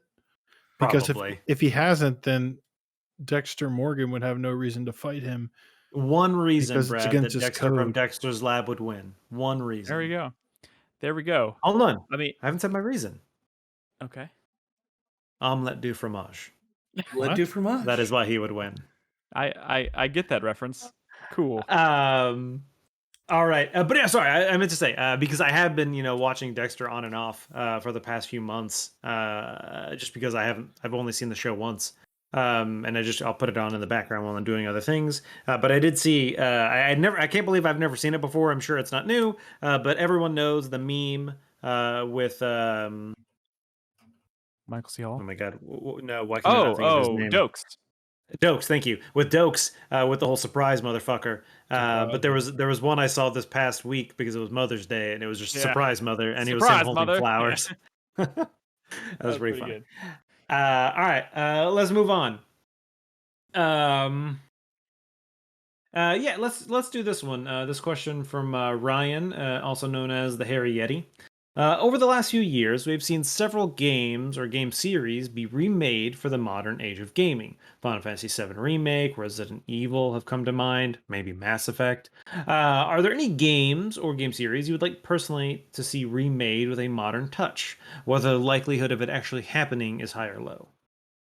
There's a lot. There's a ton. Honestly. And this is because we're... Parasite Eve is actually a really good choice. Dino Crisis. Half of Capcom's catalog. Yeah, that's definitely true. Half of Capcom's catalog would be great here. And they've already proven themselves very good at doing these kinds of remakes. Vagrant Story. Okay, well, you can't just start naming games that you love. Isn't that the question? Yeah, but I mean, pick some. The second part of the question also, Brad, was what is the likelihood of that happening? So I mean, obviously you can't just pick a game that you love. What would? Yeah, there you go. And so why do you think It is 0, Brad. Well, For which one? Vagrant Story? Well, yeah. I mean, I don't know, 0 yeah. because it's complicated. That game had a very distinct visual style that I don't think you could easily recreate today. And it's not something that you could just like up-res. I mean, I think that's the hard part of doing remakes from that era, like the PS1, 64 era. Like I think that's the reason why we haven't seen like a modern remake of Metal Gear Solid, right? Because the look is so like important to that game, I think. Mhm. Like the cinematic qualities of that game. I I'll, mean, I'll, I they would say did a it with lot of the Twin logic Snake. that. Oh yeah, a lot of the that they didn't do it with Twin Snakes. They took the Metal Gear Solid 2 engine and just rebuilt the original game. And so the problem with something like PS1 games compared to PS2 is a lot of the times PS2 games, the actual assets were a lot higher quality. It's just they couldn't display it, so it got downscaled for the game. Versus the PS1, like you just got some fucking blocky ass polygons there. You can't exactly easily scale that up and have it look a whole lot better. Yeah, you just So gotta yeah, you actually have to redo assets like you completely have to from the ground up. remake the entire game. So obviously, it's a lot more difficult to do. Also, But I do think of things like Spyro, the Spyro Reignited trilogy, which is a great example of a PS1 game being completely remade from the ground up and benefiting greatly from it. It game was actually quite a bit of fun and looked amazing. I also think about things like and you also got to think about like in terms of is this realistic or not, but like does a game would they realistically want to remake a game from the ground up or just make a sequel? Because I feel like in order to make the decision to remake it, you have to pick a game that would genuinely benefit from the overhaul. Which is strange because I just mentioned Spyro Reignited. I don't know if that game really, I guess it not benefited really, from but it was maybe the nice. camera, but it was nice. But Not even that really changed that much. Carlos in chat brings a good point, and that's actually kind of where I was trying to go earlier, but my brain went a different route. With how that sprites were designed to look a certain way on old CRTs. And yeah, that's definitely the case that a lot of those games, some of the logic, and especially with like a Metal Gear Solid game, that went into it was what you were seeing, like the visual style, like almost kind of like, oh, can you see this thing, or look at interact with this, or whatever. That would almost to an extent change how the game is played if you upscaled it and had the game in like 4K or something like that. It would be a completely different scenario. It's the same reason why near Replicant 1.269.420 Blaze It has a problem where when you're in that town that you go to, it just feels empty and boring. But that's because the original game, they only had so many assets that could go so far that, older, PS2 and even 360 games, when you got into like cities, they were kind of empty. And then all of a sudden, just because you scale it up, it doesn't mean it looks any better. It's still very wide open areas with very plain things. So it's just nice that there's not like a nice, clean, faithful version of Metal Gear Solid 1 anymore. So for the record, Nell stole my thunder because I was actually getting ready to mention, because I was trying to think about like drilling down to like what's a game I can think of that I would love to see remade, and I was actually going to say the original Jak and Daxter. But they already did. They did remasters. But the remaster plays exactly like the original. I'm not saying it played poorly, but like, man, that game could use a better camera. I mean, there's just so many like quality of life improvements they could make to make that a much smoother experience. I think just in general, platformers, are better these days. And there's even if the jump would be a smaller jump, I guess it would still, like, just having those quality of life improvements, especially in regards to the camera and maybe even controls to some extent, would make it a very playable remake. So and I've always had a soft spot for the original Jak and Daxter. I didn't care so much for the second and the third one. So yeah, that's kind of what I was gonna go with. I also, my brain kind of jumped to Tenchu, the original Tenchu. I love that game, but I mean, just a new Tenchu game in general would be great. I mean, but they tried doing new Tenchu games, and none of them have really. I don't think that series has had the magic since maybe arguably Tenchu 3: Wrath of Heaven, and even that's a bit of a stretch. Yeah, but the last Tenchu game came out on the Wii, but flawed. I know, but like everything they've honestly. done since then has not been great. Like that series to me hasn't been special since the first one, and maybe the second one. Uh, so like I would love to see them remake the first one from the ground up and make it modern because that game I think would be something special. I would really like to see the original Deus Ex remade, because that game was in development hell for a while, and it hasn't particularly aged well. In the world See, of that's what I would say. Chris Davis is a good example of you could not upscale that. You would have to remake it yeah, because when you look back at that game, it is plain and empty as fuck. Plain AF. yeah, Yeah, plain those AF. physics and those animations, like Mhm. they desperately would need to be completely redone. mean, But But like still, the story and like how they did the writing, like they could leave that exactly the same. It'd be just fine. what are the chances of something like that happening, you think? Since Square Enix I don't I still think I owns think the it would be copyright, higher if the last Deus Ex had better reviews. The problem That's is Human Revolution was pretty universally accepted as being a great game, but Mankind Divided was mediocre. I mean, I know a lot of people really enjoyed the sold game. I poorly enjoyed it. too. It sold But quite yeah, poorly. it did not do successful. So I think that's probably a situation because when that game came out, that was around when like remakes started kind of taking off even more. I could imagine seeing if Mankind Divided had done better, that they might have remade the original I think it's game. a dead series for now. I feel like Square Enix is same with very Tenchu. pretty brutal when it comes to their Yeah. Western IP. Like if the Western IP does not live up to like expectations, they kind of don't give it too many more chances. like I mean, like I wasn't don't there? think we're going to see Tomb Raider anytime soon again. Yeah, like wasn't there a financial sales call they did a couple years ago saying that they were going to shift more towards Japanese development than their Western studios? Like I mean, we're seeing that Avengers now, I didn't work guess. out really. So It's true. Yeah. Isn't that game like Avengers. free now? I don't know. If not Oh, yet, it probably will be. real quick, okay. last answer I want to give probably, and this is Silent Hill 2, I think deserves to be like remade like beautifully the same way they like give it the same treatment as like Resident Evil 2. Improve the way that game feels, the way the game controls, and make the combat maybe a little more fun and make that world just fucking beautiful because that game would be I mean, the game's already a goat for me, but like just make it play better, make it feel better Improve the when you're playing combat. it. And not to mention they owe us after that horrible HD collection. Like, oh my god, they already lost certain What if that's one of parts of these two rumored the Silent Hill code. projects? I could see something like that. Please God, I mean, I would forgive Konami for some shit if they remade Silent Hill 2 and it was good. Like if they released Silent Hill 2 remake and it was like on par with like the Resident Evil 2 remake, I would forgive them for some shit. Not all shit, not all of it. Definitely not all of it. I mean, But some of it. the success of 2 remake could drive a lot of like boardroom decisions, on stuff like that. So Right. would All not right, be let's All move surprised. right, on. yeah, let's definitely move on. Next question from Henry from Birmingham, Alabama.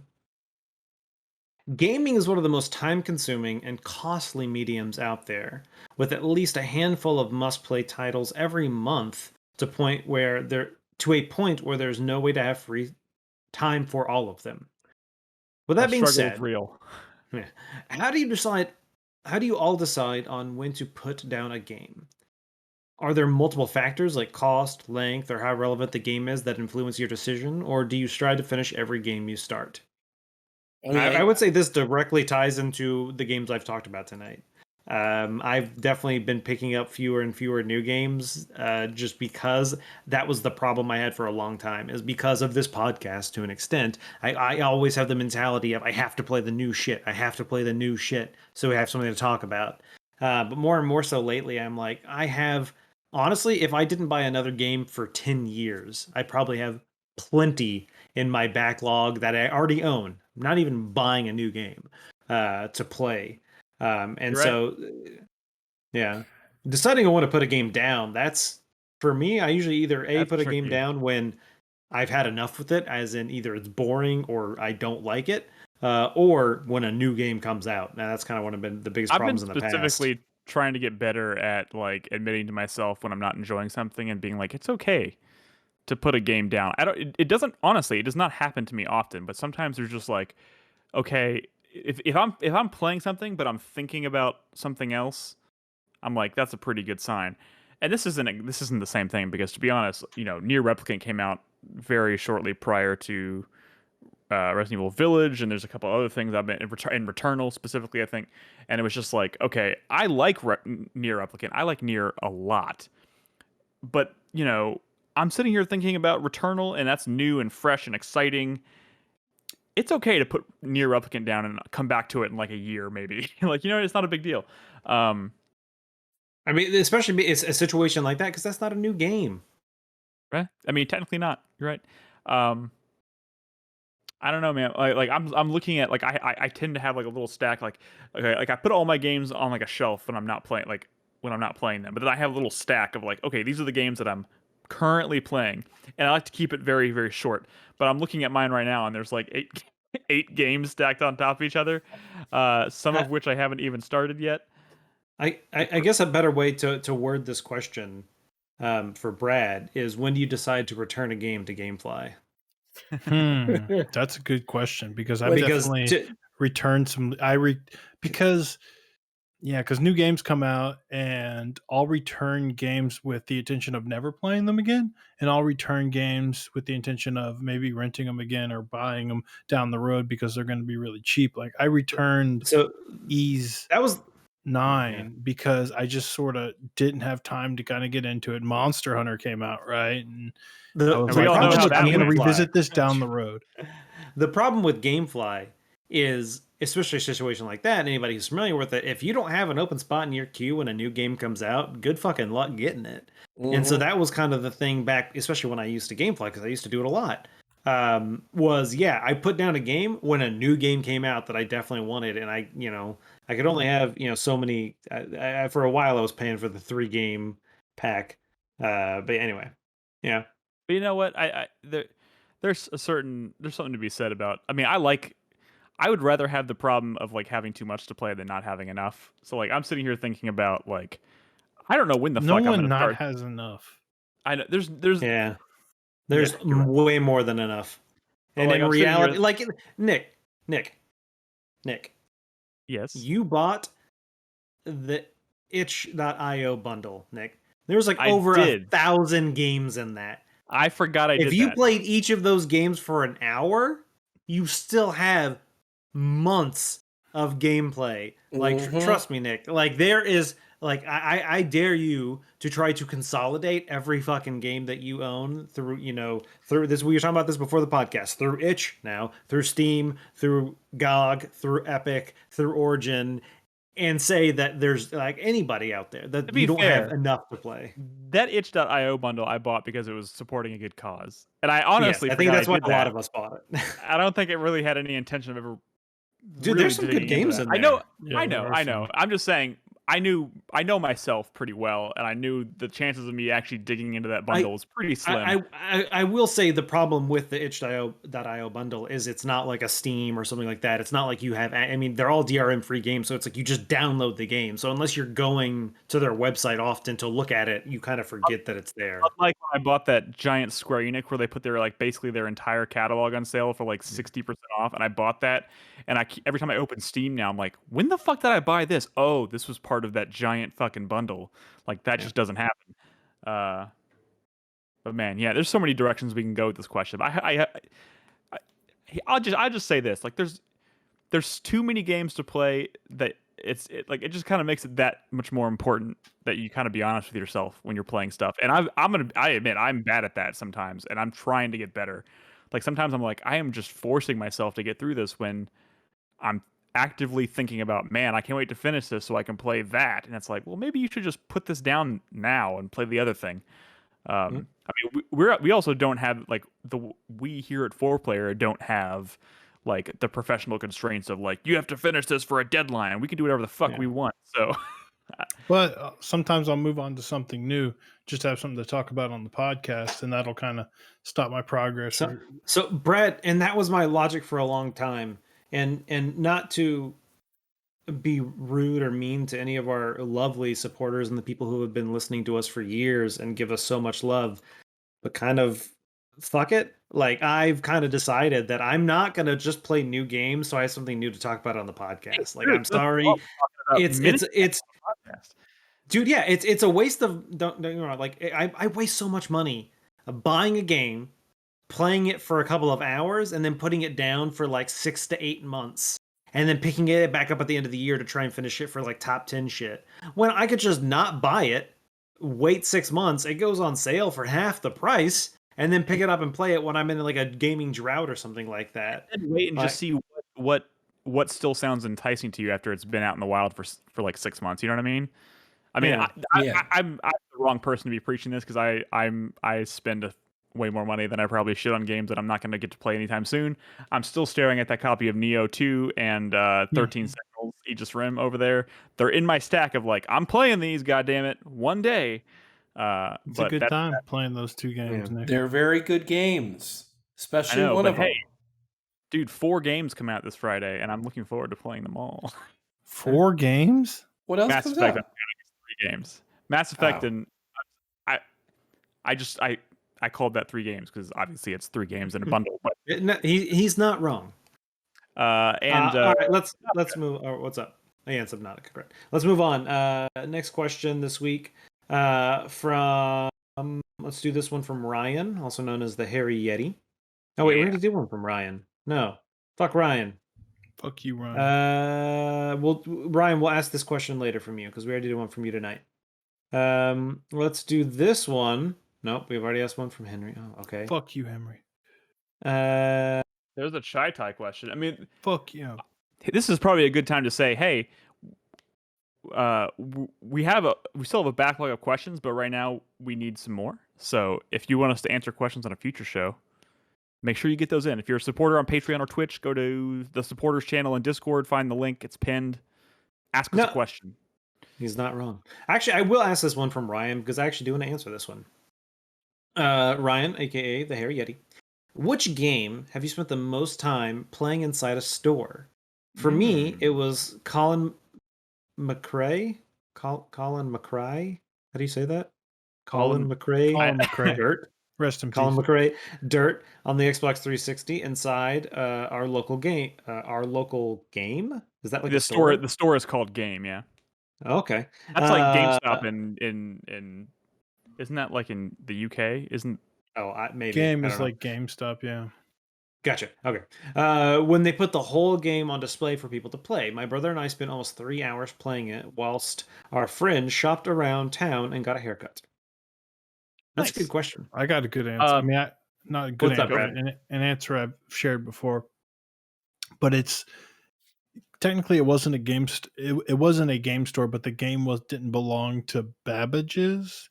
It was Babbage's? the little punk ass kid who imported a PS2, and he every day he'd go to the mall and hook it up to the TV in the Babbage's, and he had Tekken Tag Tournament, which I played in the arcade. It was only available in the arcades, but it came out, on PS2 in Japan. Mm-hmm. And I went there every fucking day to play Tekken Tag Tournament, whoop this fucking kid's ass. And he get all pissed off and put in Street Fighter EX3, which fucked that game. And I got so pissed off, but I bully him into putting Tekken Tag Tournament back in. But I've got 2 answers. And I don't know if this is the one that I played the most, but there's the first 2 things that jumped to my mind, so probably. This is going to be random, but I have very fond memories of playing the demo for 007 Nightfire in my local EB games. I remember going back and playing that a lot. Mm-hmm. Strangely enough. And the other thing that jumps to mind is the demo for Turok 2 Seeds of Evil. I played it at my local Walmart, of all places. They had it on the kiosk there, and that was kind of life-changing for me. Like I was really into that fucking demo because they had it available like months before the game came out. Isn't it crazy to me? This is a little bit of a tangent. Isn't it crazy to me how much of the happenstance of our gamer tastes happened because of like demo discs and demos and kiosks and stuff. There are so many games I would have never tried and really fallen in love with if it wasn't for a fucking demo disc or even like some magazine screenshot or something that looked really compelling. Right. And man, they those were powerful things back then, these demo discs and stuff. So Absolutely. What's up, Chris Davis? my answer would be, so at Barton Creek Mall in South Austin, there used to be a mom and pop game store for like 10 years called Game Fellas. And they had a deal to where you can go in, they had a bunch of demo stations set up on a wall, and you pay them $5 and you can play pretty much any game that's available in the store. And I played a bunch of different things because why the fuck not? I had nothing better to do. But the one I distinctly remember playing a lot of was Cruisin' USA for the Nintendo 64. I played that a lot. Nice. That's a bad game. So much eventually they That's a just sold me bad the game. cartridge they had. So Here, just take it. I mean- specifically that exact store is that you just mentioned in the Barton Creek Mall is I don't remember playing. I don't remember. I think I played the demo, but that's where I got my copy of Ocarina of Time. And I remember my parents taking me there so I could buy my copy. That's where I distinctly remember getting a PlayStation 2 from there. That's the place where I first experienced Metal Gear Solid 1. That's also the place where I purchased Resident Evil 2, played it, and then returned it because it scared me as a kid. Like they I got lost a my lot virginity of money. there. Yikes. You lost your Okay. virginity in a game, fellas? What are we talking about? That's a statement to think about. I was just trying to catch y'all off guard, and it apparently worked. So, any other answers? How many fellas were there? I walked right into that. Yeah, you did. I got a couple. Fellas? Yeah. For me, it was at my local, I think, Target. For a long time, they had an Ape Escape demo. And I used to play the shit out of that Ape Escape demo every time I would go. And just like vivid memories of that. There weren't, I guess the problem was, I don't want to say I lived in a bad part of town, but most of the stores I'd go to, their fucking demo shit was always broken. And so I couldn't really play stuff. But I do remember that one. Vivid memory, and I know I've brought this up on the podcast before, but the first time I played Link to the Past was in an EB Games. But that wasn't like a demo. It was more so like I went in there and my mom was like, "You can have one game," and so I went up to the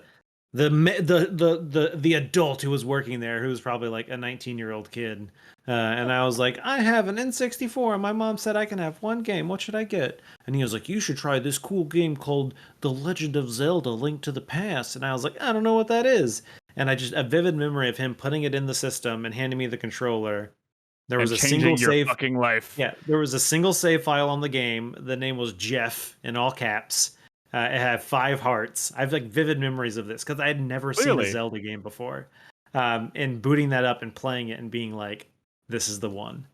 But the other thing is, like I said, since most of the places I went didn't have like working game like demos and stuff, I just have vivid memories of like the Kroger's was the grocery store that we shopped at when I was growing up, and every time we went there was the magazine aisle, and that's what I would do. I wouldn't play demos. I would go to the magazine aisle and either I would either pick up like Nintendo Power or Game Pro. Those were like the two like gaming magazines that they had there, and just like I just remember going over and just like reading through the stuff. And sometimes depending on who was working there, like the store employees would get like mad at me, and it's like, fuck off, I'm like a kid, and what else am I gonna do while my mom buys peanut butter and jelly and like pasta or whatever it was. And so Whatever yeah, the just hell vivid she was doing. memories of going to that magazine aisle and just reading the game, because like Brad said earlier, it's just like there are certain like advertisements that were burnt into your memory. Just seeing like a fucking random ad for a game, and it's just this like single page or whatever, and it's just like this like, oh my god, this is like life changing. Yeah, Good old days. Yep. Mm-hmm. I miss him. That's all the questions we're going to go over this week. Thanks everybody who asked. Like Nick had mentioned earlier, you can ask us a question at any time. There's a link in the we have Supporters. it's pinned, right? Yeah, for Pinned to the supporters in the supporters supporter channel, channel. yeah. Where you can go and access that anytime and ask us a question. Exactly. So yeah, we'll answer more next week on the show. All you have to do to access that is be a subscriber on Twitch or a supporter on Patreon at any tier, even $1. Doesn't matter. You'll have access to it. But now let's wrap up the show as we do with the 4-player minute. Boom. We do our hype, sweat, thank, and fuck you. I think Brad is Boom. ready. Man, I got some hype this week. Did y'all hear the Yakuza news? Good news in the Yakuza universe. I think Like a Dragon was the most successful Yakuza game in the West so far. Well, Sega decided that from now on, there's only going to be global launches for the Yakuza series, which is great because usually it comes out in Japan. We have to wait months and months and months for it to get localized. Not anymore, including with the global launch of Lost Judgment this September. All of them are going to all Yakuza games are going to be fully English again, like the last couple of games have been. Lost Judgment. I encourage you to go watch the gameplay trailer they released. This is motherfucking 21 Jump Street, man. He has to go undercover in a goddamn high school, and like the trailer has he has a skateboard. It's like fucking Bully, man. He doesn't even He's look like like a in the child. boxing class. Well, I think maybe he's How a do you do, teacher or fellow something. kids? I don't know. I don't know He looks like how a they fucking do. adult. I mean, it's just as Oh yeah, ridiculous he's as not just Channing an Tatum adult. He's going like an older undercover. gentleman. Yeah. But Uh, they Well, have him like in dance class and stuff, and you actually, I guess, do these activities and just watch the gameplay trailer. It looks amazing. well, Also, they announced that the Yakuza series is going to be turn-based going forward, and that they're going to continue the action style of combat in the Judgment series, which is cool because we get and both. 3 years from now, there's going to be 8 Judgment games. Yeah, They're maybe. gonna- I mean, Maybe they sure. don't slow down. Anyways, I'm hyped for that. My sweat is for Returnal. Think maybe I went a little cold on that game. Maybe Don't do it, Brad. Don't let I it might happen. wait for some updates. You know, I hear that's a game that might improve with some patches and some updates. And honestly, just feeling a little You're just cold. waiting for that save system, is what you're waiting for. Because, like, And other maybe, than that, the game runs very and smoothly. maybe some other things. I don't know. I mean, it's the game. I don't know. I find it a little repetitive, but whatever. My thank you for this week goes to 505 Games, who we found out that Mercury Steam's new game is being published by 505 Games. The reason it's my thank you is because it's That not means it's not Konami. being published by Nintendo or Konami or all these other publishers that can find horrible ways for Mercury Steam to ruin my life. So I don't know what they're making with 505 Games, but it's probably not a series I care too much about. You know, I might eat my words and just, you know, What does 505 own? Do they own Red Faction? Are they making a Red Faction game? I don't think No. they own anything. I No, mean, it's THQ. they publish shit, right? Yeah. But you know, it ain't a Nintendo game, and that's what's important, right? It ain't fucking Metroid, right? So that's good news. So thank you, 505, for making a bad decision, but there it is. You've made your bed. Now give them money to make a bad game. And my fuck you for the week goes to Twitch. His integration with PS5. Both me and Carlos have spent a lot of time trying to figure out how to link our Twitch account with our PS5s, and we can't make it happen. That's why I was streaming from my own channel today, because I can't stream from the 4-player channel from my PS5, which sucks because I really kind of need that functionality. It would mean I could, stream more, and I would really like that to work, but it doesn't work. Even when you go to Twitch's end and you removed the PlayStation link or whatever from our Twitch account, it doesn't matter. When you're trying to sign up with our Twitch account, it says it's already connected to something, and it's the whole thing is fucked. We spent a lot of time trying to fix it, and we can't figure it out. Yeah, so that's pretty much it. Although I will tack on that I'm a little hyped for Jason Schreier's new book, Press Reset, came out today. Yesterday, Nice. and I'm kind of stoked to read that. I hear it's good. So yeah. His last one was good. Yeah. Alrighty. Nolan, how about you go next? Sure. My hype this week is for more Zelda, particularly in this case, Minish Cap. I'm definitely going to play more of that game. I'm excited to kind of get back into playing more of the old school Zelda that I enjoy and haven't played before, and maybe revisiting some old games I haven't played in a very, very long time. Second hype is actually going to go to Subnautica Below Zero, which comes out on Friday. Friday. I am excited about that one. It's one of those games that I feel less bad buying day one because it's only $30. So it's not like I'm slapping down $70 to play a game. You know, it's one of those things where if I play Subnautica for like 10 hours and then put it down to play something else, I feel less bad about it. My sweat goes to my UPS for my computer. I think the battery in it is dead. So I think it'll last for like a minute if even. But yeah, I need to buy a new battery for that, which is not the end of the world. I'm glad I figured it out before anything bad happened. But yeah, I thought I thought you meant your power supply in your new. No. Power supply is fine. Everything's fine with like the new computer and everything like that. But yeah, the UPS is bad, or the battery rather. And then my fuck you is gonna go to Visual Boy Advance. It's what I use for playing some of the old school games. And for some reason on my new computer, it's super choppy. When you have the and if anybody in chat knows the answer to this, please reach out to me in Discord or something. Might be like you're running it too fast or something. Oh, yeah, hold on, Brad. It's super choppy unless I deselect the application. If I click over into Chrome or something, everything's fine. The game runs smooth as fuck. But it's when I have the application itself selected, it runs super choppy. And I don't know why that is. And I've been Googling it and I can't find anything. What's up, Brad? Maybe try frame skip 1 or something like that. Yeah, I haven't tried that. Maybe that's maybe weird I'll though. see. If you click out, it runs well. That's Dude, yeah, it's very weird, and that's also a very hard Google problem to Google. And I've been trying, and I haven't really found any answers. But yeah, so that's my 4-player minute. Cool. Thank you, Chris Davis. Okay. I'm pretty hyped this week, so I've got 3 hypes. My first one is the most obvious one. Mass Effect Legendary Edition comes out on Friday. Unfortunately, Amazon told me today they don't get my copy until Tuesday, so they get a minor fuck you there. But yeah, I really want to replay Mass Effect 1 now, and I want to see if it actually fucking works compared to the original. You're not in a hurry to replay Mass Effect 1. I mean, the fact that it's delayed, I mean, the game is 14 years old. I mean, maybe, but at the same time, like I played through the original game once. I never played through it again. Oh, really? And I want to see what's fixed and what's new. So, Hey, I just love Mass Effect. I'm ready. I mean, it's just been so long since I've played a Mass Effect game before. Yeah. My second hype this week is for Remedy. They were in the news this week because they announced that they have greenlit and are in early production on a new title.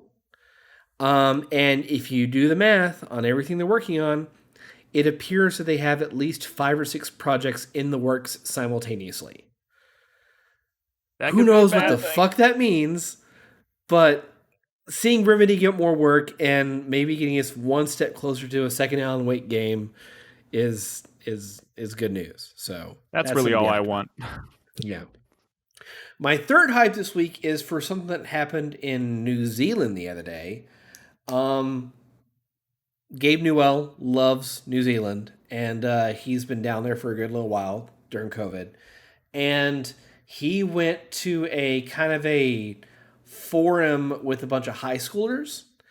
And one of the questions he was asked by these kids was, quote, "Will Steam be putting any games on console or will it just stay on PC?" And he gave a vague answer, but he basically said you will get a better idea of that by the end of this year, and it won't be the answer you would expect. Now, that's vague as fuck. Steam's putting out their own console. I mean, I'm surprised it's not one of your hypes. Maybe you didn't hear the rumor. IO Interactive making an Xbox game that is fantasy based. IO heard that Interactive, there's fantasy rumors based. floating around from places. Something with dragons. I mean, I'm not a fantasy guy, so Xbox exclusive, man. You need one of those. He's not a fantasy fuck guy? you, fuck you, From Brad. IO Interactive.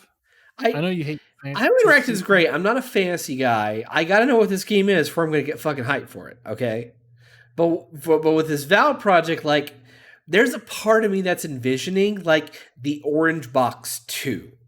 Like a modern day remaster port of the Half-Life games and maybe some other projects like Portal and Portal 2.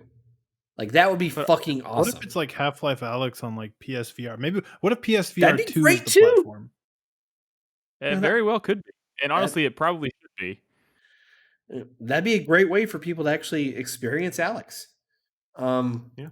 And my fuck you this week goes to the absolutely wonderfully stupid Epic Games versus Apple lawsuit that's going on right now. Just reading the transcripts of these proceedings of lawyers interviewing witnesses and doing cross-examinations are just, it's so delightfully stupid, everything they're going into. They are pulling no punches. There is one that's going around on Twitter like in the past day, in which there was a guy from Epic talking about his work on Fortnite and a character skin named Peely. And Peely is evidently a human-sized banana. And they go into a lengthy discussion about whether the presentation of the particular Peely skin they were showing off was family friendly or if it was more adult oriented. And he had to end the conversation with, "It's just a banana, man." It's too Yeah, phallic. because they were talking about like, is it appropriate to show this nude banana in court or some shit like that? It's so wonderfully stupid. Hold on. Does the person who asked this question? I think they should. Do they fuck fruit? Is that what's going on here? Why is this banana? It's just a human-sized banana that doesn't have any clothes on. I know, and that's what I'm saying. If this guy is thinking, if he's getting sexual stuff from this banana, like the question should be is, why do you think this banana is so hot, bud? Calm down, man. This banana is really doing some damage.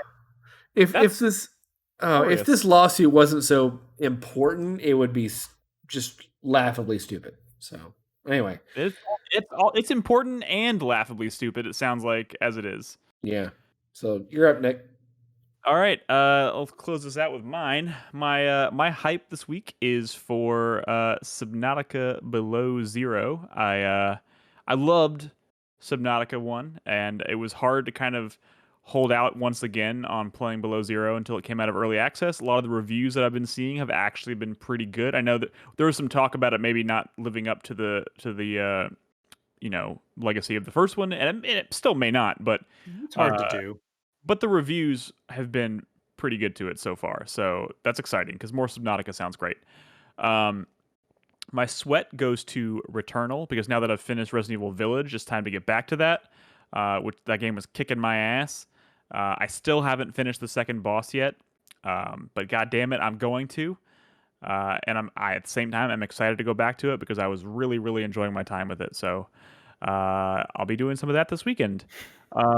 My third or my second hype, I think, is actually going to go to Ratchet and Clank Rift Apart, because that game, I'm kind of like not watching footage of it because I'm like, I know I'm going to play it. It's exciting. It's not the kind of thing I really enjoy watching, like press conference. They did like a press conference about it or whatever, and I didn't really feel like the need to watch it because I'm excited I'm going to play it, whatever. But like I keep catching glimpses of like screenshots and like GIFs and shit on like social media, and it's like, holy fuck, this game looks insane.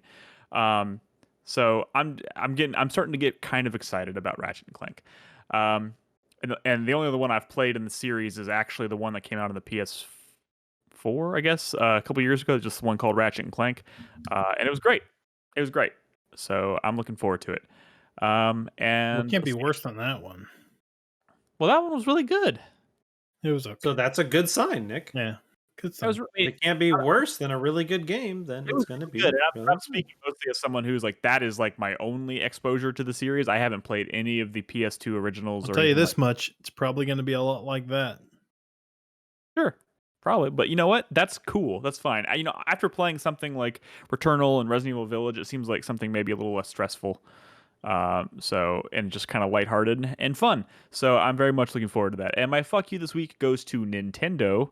Not for anything new, really, but hearing Nolan talk about Zelda just made me remember that it's the 35th anniversary of Zelda this year, and they're choosing to re-release Skyward Sword instead of Ocarina of Time on Switch. And you know what? God, fuck you, There's Nintendo. also a big Nintendo rumor going around that the Mario Odyssey team is working on a 3D Donkey Kong game. Do we want that? I mean, fuck it. Why not? They make Sure. good games, right? They do. They do. Mhm. It's just such a weird, putting Might be Ocarina of worse Time. than that 64 game. Putting Ocarina of Time on the Switch is like a no fucking brainer, and I cannot believe we're this far into this system's life cycle, and like that is not accessible on that platform. It's ridiculous to me. So yeah, fuck you guys. Get on that. I don't know what the fuck you're waiting for. But yeah, that's it. That's the wrap on my 4-player minute, and that is the wrap on this episode of the show. Guys, thank you so much for tuning in. We'll be back next week. What comes out in the next week? Oh, well, we're gonna talk about Mass Effect. We're gonna talk about Below Zero, I'm sure, among other things. We'll get another update from Nolan on his Zelda adventures, I'm sure. So yeah, we'll in the meantime, join us on Discord at discord.gg/4player. And of course, if you want to support us financially, just go to patreon.com/4player. You can join the Revival Club. We're playing Stalker next. By joining at the $3 tier or higher, or you can just subscribe. We're playing Stalker Call of Pripyat. Sorry, Stalker Call of Pripyat, which I'm actually really excited for. Again, I'll be streaming that for the first time tomorrow. That's Thursday, May 13th. I don't know what day it is. Right. I'll be doing that tomorrow night. So tune in for that. Chris Davis is going to join me, walk me through, get my my feet wet with that game a little bit. So I'm looking forward to it. But until then, stay safe out there. Play video games. Be good to each other. Wash your hands. And Get vaccinated. And get vaccinated. Yeah. Good night.